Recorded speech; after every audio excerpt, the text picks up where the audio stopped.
News Talk 94.5 WPTI, 96.7 FM WTOB. And you're listening to the Wealth Guardian Show with Doug Ray, helping you to retire the job and keep that paycheck. I'm your host, Doug Ray, and with me is Mr. Brice Payne. Good morning, Doug. Hey, Brice. How do you feel about that Broncos-Panthers game? Oh, man, I know you're happy. Just for everyone out there, Doug's a Panthers fan. I'm not a Panthers fan, but I'm a Broncos fan. And our teams played each other last week, so Doug came over to my place to watch the game in the fall outdoor temperature. It stayed warm enough. Yeah, I did. Good deal. The fact of the matter is the Panthers are just horrible. Yeah, it was an easy win. A lot of teams I'd be sweating if the Broncos could pull it off or not, and that was not one of those games, unfortunately. But either way, neither here nor there, I never like to see the Panthers win.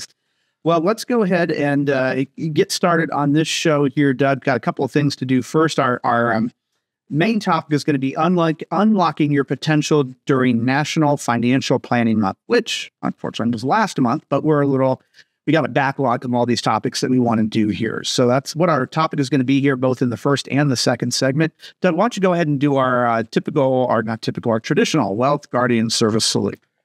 Absolutely. We always try to start the show out with a salute to all of our veterans, our service members, our first responders, and their families, because you guys sacrifice a lot to protect and help all of us. So thank you very much. Indeed. So thank you on my half as well. We always want to make sure that we get that in here at the Wealth Guardians. And as we want to do in 2024, we're going to also start the show off with a better get to know your Wealth Guardians advisor. And the question that we're going to ask ourselves here, and ask you to as well, what's your favorite event or tradition around the holiday season? Doug, it is now after Halloween is now behind us. Mm-hmm. I'm a year older, and for me, and I don't know if this is technically accurate or not, but for me, the holiday season has always started after Halloween. So once Halloween's done, we're in November. That for me is the holiday season. Do you view it the same way, or what is your... I would have to agree with that. Yeah. All right. So what is your favorite event or tradition around the entire, between now, all of November and all of December? What's your favorite event or tradition? Yeah, so years and years and years ago, we started a tradition where we had all of Sherry's family come over to our house for Thanksgiving. And that has been just a wonderful event. Yeah. And of course, as time goes by, we've lost family members, but now we're starting to get them back. Yeah, grandkids coming in. Got a couple now more than you had before. Yeah, and they're all coming in this time for Thanksgiving, so that's good. Are they? And we're going to have a house full. Some young ones coming in there. Yeah, even the little baby. Rosie. Yeah, no, family gathering is always great. Yeah. I would concur that when I was growing up, I would go from Lincoln, Nebraska out to this nowhere town of Minden, Nebraska. And all of my cousins and aunts and uncles would all go to one of these farmhouses and just massive dinner, and the kids playing out in the yard, making piles of leaves and all that. So that's definitely up there for me as well. But I would say for whatever reason, I don't know that I can actually pinpoint this, but I absolutely love watching the Macy's Day Thanksgiving Parade. Do you really? I don't know why. Yeah. It would seem corny to me, but I just love waking up on Thanksgiving morning, going down and putting the TV on and just watching those floats as I start preparing the dinner or whatnot. Just love it being on. Okay, cool. Anyway, so that's what I'll ask you as well. What is your favorite? You can let us know too at the info@thewealthguardians.com. Let us know what your favorite holiday tradition is between November and January. All right, Doug, well, let's go ahead and get started on this here. Unlocking your potential during National Financial Planning Month. This is kind of just a little bit of, I don't want to say a hodgepodge, but some various topics here. And I'm going to ask you a question, and then we can ask it to me if we want to as well, depending on how much time we have. The introduction and the background of the Wealth Guardians. So, Doug, you are essentially the Wealth Guardians. I'm an associate advisor here, as is Garrett. But you are the brains behind the Wealth Guardians. What inspired you to become a financial advisor, particularly in the retirement planning space? Yeah, interesting question. So I've had you tell this before, and I do like this story. I had always wanted to go into the brokerage business. Yeah. And when I graduated from East Carolina, I went and I interviewed. And of course, at 22, they all said, kid, go away, get some experience and come back and see us in a few years. They wouldn't hire you because you were too young. Yeah. I mean, who's going to trust their money with a 22-year-old who doesn't know anything? Yeah. So I took a job with McLean Trucking as a sales rep, and they sent me to Atlanta, and I hated that job because essentially all you did was take traffic managers, to Hawks games and Falcons games, and they ended up wanting to go to a strip club. And worst jobs out there, Doug. Yeah, but but it gets old. It does. And then so I took a job selling dictation equipment, door to door to offices, and I hated that. And I came home one day and I was just beat up. And my wife, Sherry, looked at me and she says, "What do you really want to do?" And I said, "Babe, I've always really wanted to fly Navy jets." And she goes, "Well, do you think you can do that?" I said, "I don't know." So I saw a recruiter in Raleigh and took some tests, passed those. He took me for a spin in the T-34, and off to aviation officer candidate school I went. So I got 8 years of flying in the Navy, got experience, got my MBA in Pensacola. And then I went back to what I had originally wanted to do, and that was be a stockbroker. So I went to Merrill Lynch in Charlotte, became a stockbroker. And back in those days, that's what it was. Really, there was no fee-based planning. It was all commission-based. Right. It really changed in that aspect, the advising wealth. So, the first client I worked with was about to retire, and he didn't really think, the couple really didn't think they had enough money to retire. So I did my first retirement plan around this couple. And when they found out that they, in fact, did have enough to retire on, you could just see the pressure come off of their shoulders and the smile on their face. And that has inspired me for my whole career, because I love seeing that emotion come out of people when they first learn that, their dream is coming true. You're giving them good news. Yeah, absolutely. So, and to this day, I love seeing that. Very good. Very good. All right. And you enjoyed the job ever since you've been doing it. Ever since. It was Merrill Lynch, but now 26 years ago, you formed the Wealth Guardians, and successful business, and you enjoy what you do to this day. Yeah. In 98, I went out on my own. We weren't called the Wealth Guardians then. I didn't have a radio show until 07, and we called that the Wealth Guardians. But, ever since, we've been known as the Wealth Guardians, because essentially that's what we do with retirees. We guard their wealth. Yeah, absolutely. It's a very poignant name. Absolutely. Well, I'll share with you, we all have that teacher somewhere in our life that we can pinpoint and say, this particular teacher really inspired Teacher, coach. Yeah, coach, right. Inspired me, or got me seeing the world in a different way, or got me motivated, something like that. We all have that teacher somewhere back there. And for me, it was in middle school, and I was not a good student for a lot of years. I did not show a lot of interest in a lot of topics. But the one topic I actually really liked was math, whether it was algebra or geometry. I really enjoyed math. So there'd be all the classes that I had before math that I just kind of struggling through, and then there was math, and I really loved that. And then there were all the other rest of the classes after math that I didn't like again. And that math teacher really, I enjoyed it, not just because of the topic, because there is no ambiguity in math. It's all writers, it's all facts. There's no there like English, who's the best writer, that kind of thing. So I really enjoyed math, and this math teacher was really, I enjoyed him as a person. And I thought to myself, I really want to be a math teacher when I grow up.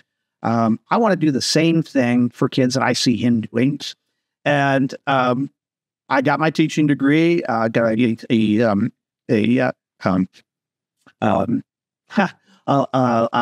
communications degree and a teaching degree. And I did a number of variations of teaching. And some of those where I was in the Peace Corps in Honduras, up in the mountains, teaching the locals how to build a water system for themselves. And I was doing that in Spanish. I was teaching science school outdoors to sixth grade kids out in Orange County in Los Angeles. So I had a number of different teaching jobs. And where I am at now is with the Wealth Guardians doing financial planning, which is math, But that's really the way I view this job, is when I sit down with a couple or an individual who's wanting to make sure that they can retire, are they doing everything right? A vast majority of that conversation is around numbers and math. And I now am, as I believe, a math teacher, just as I wanted to be when I was in middle school. The classroom is a little bit different than what I originally envisioned it to be. My student body, so to speak, is a little bit different than what I originally envisioned it to be. But it is a job that I love because I am communicating about numbers with people who are interested in. Yeah, essentially, we're educating people. That's exactly right. And, not all advisors take that approach. Some advisors will just sit there and try to impress you with their terminology and how much they know and all that. And they don't care if you understand it. They just want you to become a client. And we really take a different approach with that here at the Wealth Guardians. We want you to understand, to a certain degree at least, what we understand. And so that we can enlighten you as to why we are making recommendations that we're making. Brice, speaking of teachers, we've got a great one coming in. Good segue, Doug. Hamilton Morales is on deck next for our next Social Security workshop, our last of the year. When is it, Brice? Well, so once a year, we always have Hamilton Morales come in, and he is as Doug says, a living, breathing, walking encyclopedia of Social Security.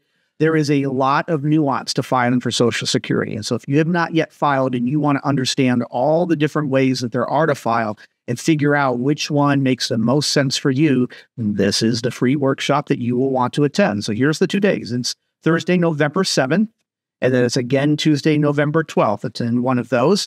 And Hamilton Morales does not always do our Social Security seminars, but once a year we try to get him up here. And this is the two Thursday, November 7th and Tuesday, November 12th are the 2 days that he is going to be here. So if you really want to hear from an expert on Social Security and get a better sense of how it is determined how much benefit you will get and when your different filing options are and when you've burned bridges that you can't unburn and all those kind of things, then this is the seminar you'd want to attend.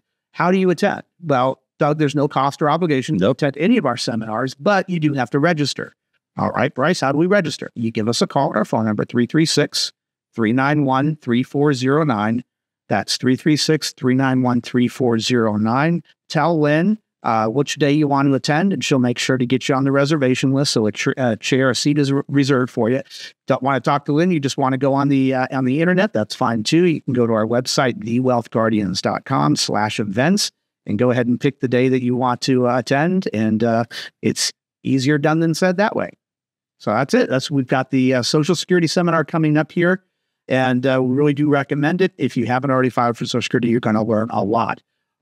What else we got to do here, Doug, is we got to take a break. Yep, we do. So I've got to ask you a trivia question, and then we will do our traditional break, and then we'll come back and see if you got the answer to this trivia question. This one's a little open-ended here. Okay. Why are black cats associated with Halloween and witches? That's great. Why are black cats associated with Halloween witches? If you know the answer out there, stick around and let's see if Doug got the answer. Okay. So this is Brice Payne. With me is Doug Ray.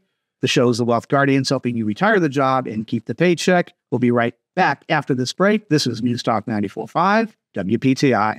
This is 96.7 FM WTOB. News Talk 94.5 WPTI.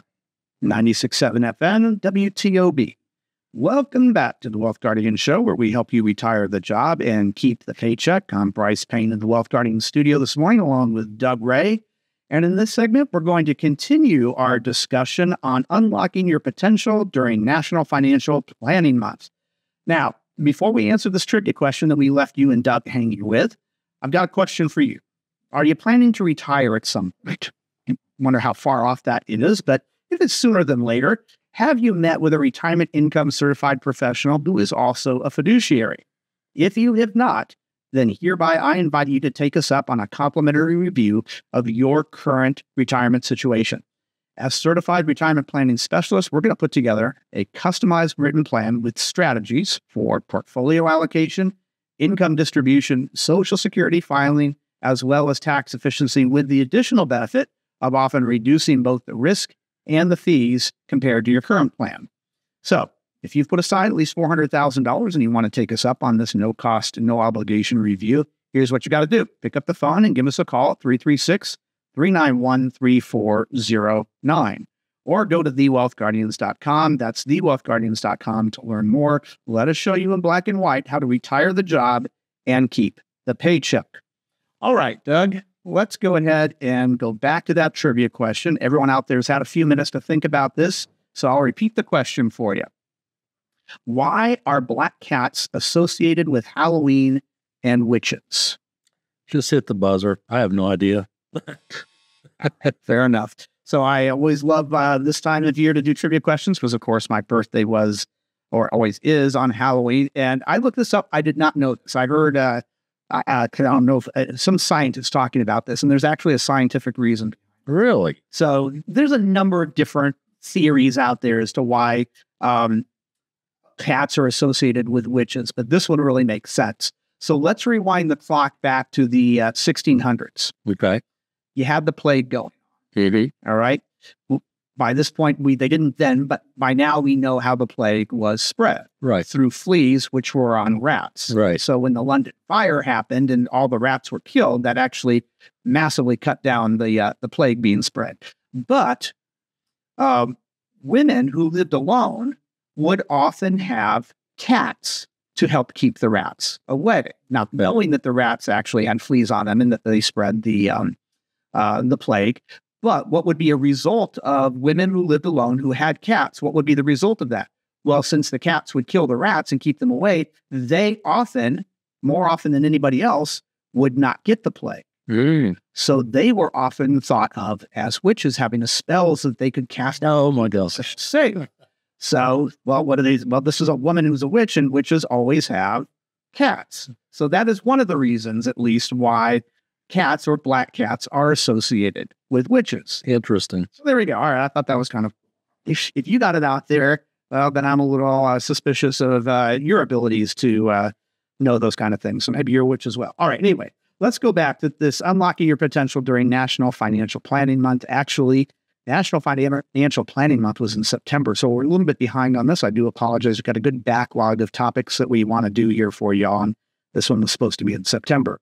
So we talked in the first segment about what inspired each of us to become a financial advisor. Let's move to this one, Doug. You and I and Garrett all have a number of interactions with people who sit down with us and want to know what we're about and see if we can help them plan or prepare for retirement. Why don't you go ahead and describe what a typical first interaction is with somebody who's picked up the phone, called us and say, hey, I'd like to sit down with Doug, Garrett, and or Brice. Describe that initial meeting. So what we do, what Lynn does, is send out an email to them and tell them what they need to bring. They need to bring in statements, obviously, of their accounts, IRAs, brokerage accounts, life insurance, a tax return. Yep. Basically, that first meeting is just to get to know each other. Okay. We'll collect that information that they bring in, and we'll ask them a bunch of questions, and they can ask us any question they have on their mind. Indeed. We call that the discovery meeting. That's a discovery meeting. So the next meeting is usually we like to have these meetings about a week to 10 days apart. You know, our planning process is really very thorough. In fact, every 6 months we have a new client dinner. We just had one a week ago. And just about everybody there said they experienced the most thorough planning process with us than they ever had with anybody else. That's a very common feedback. Yeah. And we're proud of that. Yeah. And so the meetings build on themselves. Yes. So after we collect all that data, ask all the questions and get to know you, you come back for your second meeting. Now, why don't you describe the second meeting? Okay. The eye-opener. The eye-opener is what the meeting has become for that second meeting. So in between the first and second meeting, that discovery meeting, we've collected all the information we need to know. And I'll add one thing to that, Doug. Two of the first questions that I ask somebody in that first meeting is, what brings you in front of a financial planner at this point? I want to know what has inspired you, or has there something that has happened? Is this long overdue, or did you have some event? Why are you sitting in front of a financial planner at this stage? Do you already have an advisor? Are you not happy with them? Whatever. The second question I ask is, since we are helping you prepare for retirement, close our eyes, and I want you to paint a picture for me of what retirement looks like for you. Help me understand, because your vision of retirement might look very different than the person I met with last week and what their vision of retirement is. So help me understand what that looks like. And then there's a follow-up question to that. What obstacles are out there or do you fear are out there that is going to keep that picture that you just painted for me from coming to fruition? That's a good backdrop of understanding who this couple or this individual is about, what they hope retirement looks like for them, and what concerns they have about whether or not that will come true. A lot of the questions after that are based on numbers and facts. And once we've collected all that information, you and I go back, in between the first and the second meeting, we run a number of different analyses on their current situation, so that when that second meeting happens, we're going to show you what we see from a financial professional's point of view about your current financial situation that we like and what maybe concerns us about it. And we spell that out for you. There's no pressure or anything. We're just saying, hey, we really like this. We liked how, what you've done with your 401k or your IRAs, or that you've got a will or your estate plans are already built out. Great. But here's something that we might need to be concerned with and focused on. And it might be that we don't have a Roth account opener at this stage, or that you have generally been filing the standard deduction when maybe you didn't need to be doing that, or you've already filed for Social Security, but you're still working. Let's figure out what we like and what we don't like. If everything comes into sync and you and your advisor have done absolutely everything that you should have and could have to best get yourself aligned with the goals and objectives that you want for yourself in retirement, then we will share that information with you. And we will say, boy, you and your advisor have done a bang-up job. You're filing your taxes the right way. You've got the right estate plan in place, or the right tax mitigation strategies in place. The portfolio looks the right risk level. You're not incurring high fees. We'll tell you that. And we'll say, unless you're just not happy with your financial advisor, personality-wise, we don't see a need for you to change anything. That happens from time to time. It does. More often than not, what we say is, hey, you're in mutual funds, and we're not a big fan of mutual funds, and here's why. Here's the fees that you're currently paying. Here's where your mutual funds rank. Here's the risk that you're taking compared to the risk that you just told us you felt comfortable taking in your risk tolerance questionnaire. So there's some things that we need to tweak here. And so that'll set us up for the third meeting, where we're going to make those recommendations. Yep. Right. And so then we come back and we present to them, here's how we think you can align things to better meet your goals and objectives. Yeah, that third meeting, we're working with our retirement planning software on the big screen, and we're including the prospective retiree in the planning process. And this is where we're showing them the kind of plan we're going to build to help them retire the job and keep that paycheck. And then, that meeting ends with us giving them a packet of information that they've seen in all three meetings. Take it home, study it, write questions down. And when you come in for the fourth meeting, we'll go over all those questions. We've got a couple more graphs that we're going to show you to build out the last of the plan. And then at that point, it's their decision whether they want to work with us or not. We don't pressure people. No, not at all. And we understand full well that this is money that you have worked probably for the last 40 or 50 years, breaking your back to make sure that you've got this for retirement. We understand that turning that over for somebody else to manage or to make some tweaks or adjustments to is not an easy decision for a lot of people, and it shouldn't be. So we understand that. But we want you to understand that whatever recommendations we make, they are based entirely on all of the questions you answered for us. It is a customized plan for you. It looks probably very much nothing like what the plan is that we did for somebody last week who might be somewhat similar to you, but maybe their risk tolerance was different, or their estate plan looks a little bit different. So it is actually customized for you based on all the questions that you answered. And as Doug says, at that point, once you've got all of your questions answered, it is up to you if you want to go ahead and implement the plan. If you do, great. Then we can help you start making the changes to your portfolio, your tax mitigation strategies. If you need to think about it, that is certainly fine too. If you want to go back and talk to your other advisor about what we presented, all of those things are okay. In the end, we want you to become a client of the Wealth Guardians because you trust us and because what we have spent the last 4 meetings with makes sense to you, and that you understand how much of an improvement that's going to make to your retirement plan and why we are making it. That's it. That's what that first, second, third, and fourth meeting is. All done under the fiduciary standard. That's absolutely true. I wish we had more time to talk about that. But Unfortunately, we don't. But we do want to thank you for joining us. We hope you join us next year, next week at the same time, same channel. We hope the rest of your weekend is everything you want it to be. This is Brice Payne along with Doug Ray. The show is The Wealth Guardians, helping you retire the job and keep the paycheck. And I want to remind you, as I always do, sound financial plans do not create themselves.